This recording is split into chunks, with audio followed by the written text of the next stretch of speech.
Today I'm showing you how you can create rubrics like this using AI. We'll be using two methods. The first one is if you're starting from scratch, so you have something maybe on paper but not digitally. The second one is if you already have something, for example, a rubric in Google Form, but you want to enhance it using AI. So starting with the first method, head on over to Weavely.ai, and under the product section, you'll find a bunch of free AI mini tools. So what you'll need is an AI rubric maker. You can also just search for it, of course, and you'll find it from the search bar.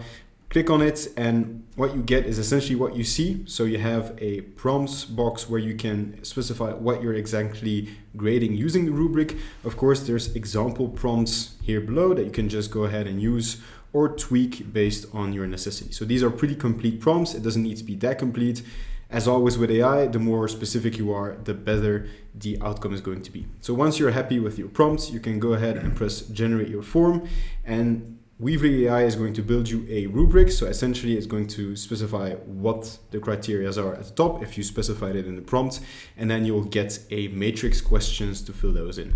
So basically we have our criteria here listed at the top so that it's clear for everybody what they need to fill in. And then at the bottom here, we have a matrix where we can score each of those criterion according to whatever performance score that we create. So once you're happy with the results, and of course you can tweak it further by adding questions or adding, for example, which student that you're specifically grading with a drop down, that could be possible. But once you're happy, you can go ahead and hit the publish button, and then you can share this either with a link, or you can print a QR code, or if you have a website, you can actually embed it there, but that's unlikely, I guess. So just to show you what that looks like, let's enter this into the browser. So we have our form here, and then we can start grading by just clicking in the matrix and pressing submit. And then all of this data is of course going to automatically be collected by Weavely. So you get your results in Weavely itself.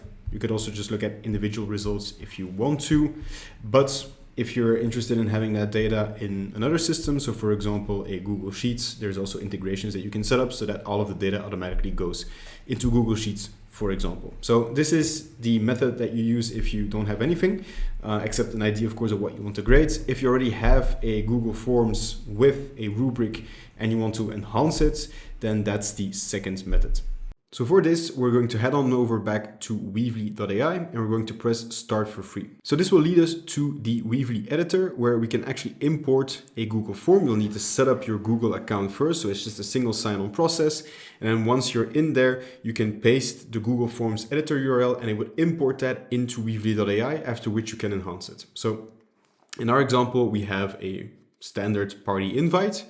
We will use the Google Forms URL. So that's the one that is at the top of the bar, right? So not the one that you use to actually get responses to your Google form, but the one at the top of your browser navigation. So you go ahead and copy paste that one, and then simply enter it into Weavely.ai. And then when you press import, it's going to import all of the questions that you had from your Google form, after which you can start tailoring and customizing it.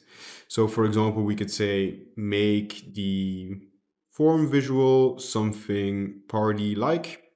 So you could either change the questions that you have, or you could change the theme with AI as well. So as you can see, it came up with something a lot more colorful, and it added some balloons at the top of our form. So it actually looks more like a party invite. And we could then use all of the power of Weavely. So we could add conditional logic, so only showing a specific question if somebody typed in a specific answer, that sort of stuff. There's plenty of other tutorials on this channel about what you can all do with Weavely.ai.